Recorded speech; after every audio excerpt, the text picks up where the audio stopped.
We all have that inner voice, right? But, like, have you ever stopped and thought, what if it's not just one voice? What if it's more like a whole team of them, just kind of bouncing ideas off each other up there? It's a wild thought, isn't it? It totally is. And that's exactly what we're diving into today. We're looking at this document, Later Days, where someone, they call themselves Max, maps out their internal world, and it is surprisingly organized. Yeah, and it's fascinating because it's not about trying to fit it into like a clinical box or anything. It's more like Max just going, here's a peek inside my head. This is how I roll. I love that. So how does Max even begin to explain this whole inner team thing? Well, they use this analogy of a car. Okay. So like we see the car, the outside, how it moves, all that. Mhm. But the driver, the passengers, all hidden. That is such a good visual. Okay, I'm following. So where's Max in all of this? Max is kind of two things at once, right? There's Max, like the name, the person the world sees, the legal identity. Right, makes sense. But then there's this whole other Max inside like a database. Yeah. It's got all their thoughts, their emotions, everything they've ever experienced. Just this massive collection of data that needs to be like processed somehow. So it's like Max the individual is what happens when you combine the outside stuff with this whole internal database. Exactly. And that's where the team comes in, these distinct characters that Max experiences as like separate parts of themselves. Okay, so when did these characters show up for Max? Was it like a gradual thing, or did they just, boom, appear one day? Well, Max remembers first noticing them around like 4 or 5 years old, which makes sense, right? Big changes happening then. New sibling arrived, they moved to a whole new state. Oh, wow. Yeah, that's a lot for a little kid to handle. Totally. New house, new people, suddenly having to share the spotlight. It's like the imagination goes into overdrive to create some kind of stability. So the mind builds its own little world, especially when the outside world feels out of control. I can see that. Okay, so we've got these distinct inner characters, this team, as Max calls them. Do they ever relate this to, like, dissociative identity disorder, or is it seen as something totally different? That's a super important question, and Max actually addresses it head on. Okay, good. They don't really connect with the DID label at all. For Max, it's less about a diagnosis and more about self-discovery, mapping out the unique landscape of their own mind. Owning their own experience, which I respect. Absolutely. And you mentioned earlier that Max's childhood involved a lot of moving around, new experiences. Did they ever talk about feeling different because of that and how their inner team played into that? Totally. Max talks about always feeling a bit out of sync, even from a young age. Moving, their background, having different interests than other kids. It all added up. Right. And it sounds like their imagination, this world with these characters, it became like a safe space. Ah, so is a refuge. Exactly. A place where everything made sense, where they felt completely understood. I love that. It's like instead of finding your tribe in the real world, Max's tribe was internal. You got it. And Max actually says these characters, this team, became even more important during middle school and high school. Oh, I can only imagine. Teenagers have it tough enough without a whole internal committee weighing in on every decision. Right. But it makes sense. Those are the years when you're figuring out who you are, what you believe in. And for Max, that process played out internally with this team of characters. Okay, so the team is assembled, ready to take on adolescence. I'm officially hooked. Tell me, who's first up on our roster of Max's inner crew? Well, let's start with the leader of the pack, Bannock McBain. Bannock McBain. Okay, I already love him. Tell me everything. So Bannock, right, he's described as receptive, super decisive, and no surprise here, totally people-oriented, like the glue that holds the whole team together. A natural leader. But I'm curious about the name itself, Bannock McBain. Any significance there? Oh, absolutely. Max is a total pop culture buff, and this is where it shines through. Remember Doris Bannock from Cool Runnings? Wait, the Jamaican bobsledder? The one and only. Oh my gosh, yes. Feel the rhythm, feel the rhyme. Get on up, it's bobsled time. That's the one. And I think it's more than just the bobsledding connection, right? It's that underdog spirit, that energy of bringing people together to achieve something incredible. So it's like, on some level, Max is drawn to that kind of leadership, that idea of inspiring others towards a shared goal. Totally. And Max actually mentions that a good leader listens more than they talk, which is so Bannock. It's less about giving orders and more about creating harmony within the group, making sure everyone feels heard. Okay, I love that. So Bannock's got the leadership thing down. What's his big goal within Max's inner world? What's he striving for? Get this. Max says Bannock is all about travel, adventure, exploration, the open road, But we're talking vintage Volkswagen bus, a ship, even a spaceship. Hold up, a spaceship. Now we're talking. Right. And of course, what's a journey without a crew? Bannock pictures himself traveling the world or the galaxy with his closest friends. He's living the dream. Okay, I think it's safe to say Bannock has a special place in my heart. Who's next on Max's roster of personalities? Next up, we have Tommy Elfkyle, the inventor. Ooh, the inventor. Every team needs one. What's Tommy all about? Well, Max describes him as creative, resourceful, and, interestingly enough, agreeable. He's not about stirring up drama, but he's always got a new idea brewing, always tinkering with something. The ultimate collaborator. Where does Tommy's inspiration come from? Any interesting backstories there? Okay, get this. Tommy Pickles from Rugrats. No way! Are you serious? That's amazing. The ultimate 90s kid inventor. Right, and I love that connection to childhood Oh, wonder, that belief that anything is possible if you can just imagine it. totally. So I'm picturing Tommy with his trusty screwdriver, always working on some crazy invention. What's his big goal? What's he striving for? Max says Tommy is driven by this desire to create something meaningful, something that lasts, something with a positive impact, leaving a legacy, you could say. That's deep. Even within Max's internal landscape, there's this drive to make a difference, but I'm also getting mad scientist vibes from Tommy. Is there a downside to all this invention? Well, Max has mentioned that Tommy has a bit of a follow-through problem. Oh no, the classic starts a million projects, finishes none type. Exactly. Max says it's more about the creative spark, the thrill of the new idea, than actually seeing something through to completion. And there's this running joke, according to Max, that Tommy has so many siblings no one can even keep track. Okay, that's hilarious. Chaos reigns in Tommy's world. It's like this beautiful blend of ambition and like scattered energy. All right, who's next on our venture through Max's mind? Get ready to meet Mac Blackwood, the comedian. The comedian, I like it. Every good team needs a laugh. What can you tell me about Mac? Well, Max describes Mac as bold, daring, even a bit mischievous. But what's really interesting is how Mac reflects Max's own experiences. Oh, tell me more. Max talks about growing up as a person of color in predominantly white spaces, and how Mac became this way to process those experiences, finding humor in them, even challenging stereotypes. That's so powerful. It's like comedy becomes this tool for navigating those complexities, for finding your own voice when you don't always feel seen or heard. Exactly. And Max's goal is simple, to have a good time and to make people happy. But underneath that, there's this awareness of needing to fit in, to prove themselves. The classic comedian's mask, right? Using humor to deflect, to cope, maybe even to challenge the way things are. You got it. Max even mentions that Mac tends to act out when feeling insecure, overcompensating with all that playful, outgoing energy. And here's a detail I found really interesting. Max specifically points out that Mac is the only person of color in this entire internal group. Wow, that speaks volumes, doesn't it? It shows how deeply personal these characters are, how they reflect not just Max's personality, but their lived experiences too. It's like those experiences are woven into the very fabric of Mac's character. Exactly. And Max also mentions that Mac is super into sports, music, personal style. It's this constant exploration of self-expression. Okay, we've got Bannock the leader, Tommy the inventor, and Mac the comedian.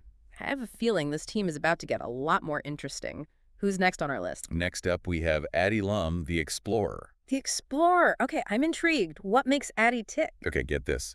Max describes Addie as optimistic, carefree, humble even with this, like boundless thirst for adventure. They're carpe diem personified.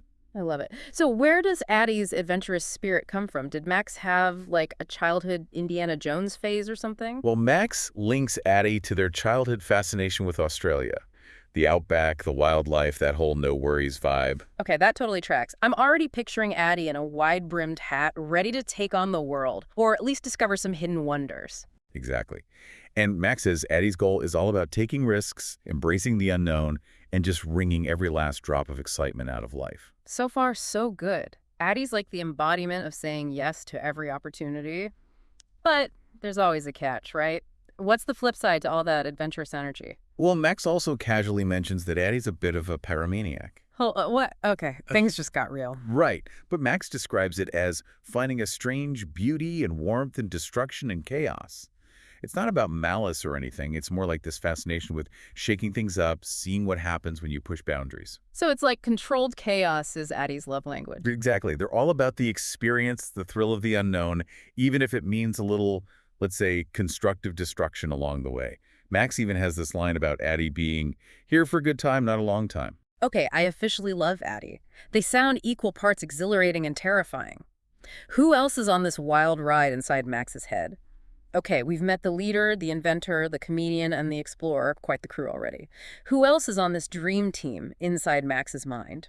Get ready to meet Elizabeth Hadbucks, the entrepreneur. Elizabeth Hadbucks, love it. I'm already sensing ambition and a killer instinct. Tell me more. Max describes Elizabeth as opportunistic, charming, persuasive, and maybe just a tad spoiled. Ooh, that's a fascinating combination. It's like the art of getting what you want with a smile and a sprinkle of entitlement. What's the inspiration behind Elizabeth? This one's interesting because Max links Elizabeth to their own privilege. Not in a sense of guilt, but more like a realization of the advantages they have and how to leverage them. So it's about owning that privilege, using it as a tool rather than shying away from it. Very interesting. Exactly. And Max describes Elizabeth's goal as cultivating a mindset of positive self-talk and unwavering self-esteem. They even talk about Elizabeth visualizing herself through the eyes of an admirer, someone completely smitten with her. Okay, so we're talking next level confidence here. Elizabeth's her own biggest fan. But is there more to her than meets the eye? Definitely. Max points out that Elizabeth can be equally confident and lazy, always looking for maximum reward with minimal effort. And the name Hadbucks, it's the deliberate play on Starbucks. Oh, I love that. So it's like that thing we all buy, even if it's overpriced, because it makes us feel good, right? Precisely. It's that indulgent side of ambition, that willingness to spend a little extra for the convenience, for the feeling of success. Okay, I'm getting a real sense of Elizabeth's work smarter, not harder mentality. Who comes after this savvy entrepreneur? Next, we have Devin Grazzo, the Stoic. A stoic. Okay, this is intriguing. What's Devin's story? True to his name, Max describes Devin as disciplined, independent, and a bit brooding. Think classic Stoic philosophy, self-control, logic, virtue above all else. So the strong, silent type who always keeps their emotions in check. What motivates Devin? What's his goal within Max's internal landscape? Max says Devin's ultimate goal is to conquer negative emotions, arrogance, judgment, anything that disrupts inner peace. He's all about willpower, both mental and physical. It's interesting because with some of these other characters, we see Max expressing different parts of himself, but Devin almost feels like an aspirational figure, right? Like the embodiment of what Max strives to be. That's a really interesting observation, and it speaks to how these characters can represent both who we are and who we want to become. But there's another layer to Devin that Max reveals, and it's a bit unexpected. Okay, you've got to tell me more. What's the twist? Max mentions that Devin can be a bit of a masochist. Not in a harmful way, but more like finding strength and resilience through enduring pain and discomfort. Wow, so it's like pushing yourself to the limit, embracing the struggle as a path to growth? It's intense, but I can see the appeal. Exactly. Max describes Devin as a one-man army, always striving for self-sufficiency and unwavering competence. It's that classic Stoic ideal of mastering yourself even when things get tough. It's like Devin brings that grounded energy to the group, the voice of reason amidst the chaos. Okay, we've got this amazing mix of personalities so far. Who else is on this incredible team? Next, we have the Brodnoxy siblings, Kelly the consoler and Kenny the organizer. Ooh, siblings. So we're talking double the personalities, double the fun. What are they like? Max paints a beautiful picture of Kelly considerate, passionate, altruistic. They're all about positive change and caring for others. The heart of the group, you could say. The ultimate empath. And Kenny, what's their role in this sibling dynamic? Kenny is the reliable one, hardworking, honest, pragmatic.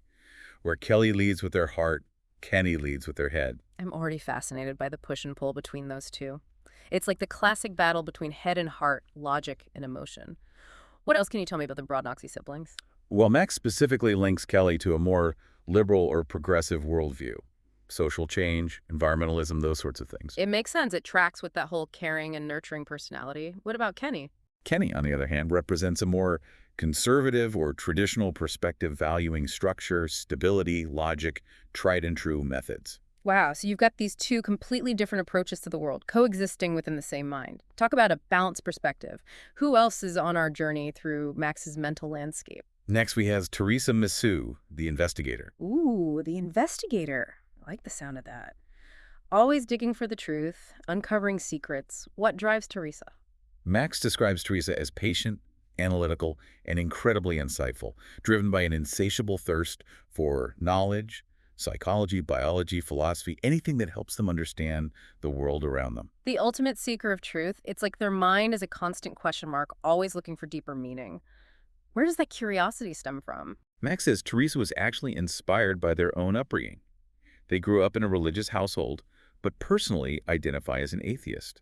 It sparked this fascination with understanding different perspectives, especially those that challenge their own beliefs. That's so fascinating. It's like they're seeking to reconcile those seemingly opposite worldviews within themselves. Exactly. And it's not just about religion, it's about questioning everything, breaking down assumptions, and exploring those taboo or misunderstood aspects of life. So Teresa is all about challenging the status quo, venturing into the unknown. What a fantastic addition to Max's team. Okay, we're on the home stretch now. Who's the final member of this incredible crew? Last but certainly not least, we have Valerie Magnotti, the overachiever. Valerie Magnotti, the overachiever. I have a feeling I'm about to be both inspired and slightly intimidated. What makes Valerie tick? Imagine this. Ambition on overdrive. Max describes Valerie as a relentless perfectionist, incredibly efficient, laser-focused on achieving her goals. Wow, so Valerie's the ultimate competitor, always striving to be the best. Where does that drive for excellence originate? What's her backstory? Believe it or not, Max was inspired by the idea of androids and artificial intelligence. Valerie represents that pursuit of optimization, that relentless pursuit of peak performance. Okay, that makes so much sense. It's like Valerie embodies that limitless potential of technology, that ability to constantly learn, adapt, and improve. What's her ultimate goal? World domination. Not quite, but close. Max says Valerie isn't satisfied with just winning. She's wired for domination, for conquering any challenge that comes her way. Talk about intense. But I can also see how having that kind of unwavering drive within you could be incredibly motivating, always pushing you to be better. Absolutely. And Max emphasizes Valerie's need for efficiency, for quick conclusions and tangible results. And here's a fun detail. Valerie's hobby is cooking. You're kidding. That's amazing. So even the overachiever has a creative outlet, but of course it's something with a clear process and a delicious outcome. Okay, we've met the entire team. It's incredible how each character brings something unique to Max's inner world. But I have to ask, what does Max ultimately gain from having this team along for the ride? That's the beauty of later days. Max talks about how this way of viewing themselves as this collection of characters has been instrumental in their personal growth. So it's not just about naming these personalities, it's about understanding how they influence their thoughts and actions. How does that work in practice? Max says it's like having a built-in feedback system. If you're feeling impulsive, they can ask, what would Devin do? If they're feeling insecure, they can tap into Max's confidence. It's about recognizing those different impulses and understanding where they come from. So it's like these characters are tools for self-reflection, for making sense of their own internal landscape. Exactly. And ultimately, Max talks about how understanding their own internal team allows them to approach others with more empathy and less judgment. It's like once you acknowledge the complexity within yourself, you can extend that same grace to others. That is such a powerful takeaway. It makes you wonder, what would our own inner teams look like? What characters, real or imagined, are shaping our thoughts and actions? Maybe that's something for all of us to ponder. What an incredible deep dive. I know, right? It really makes you think.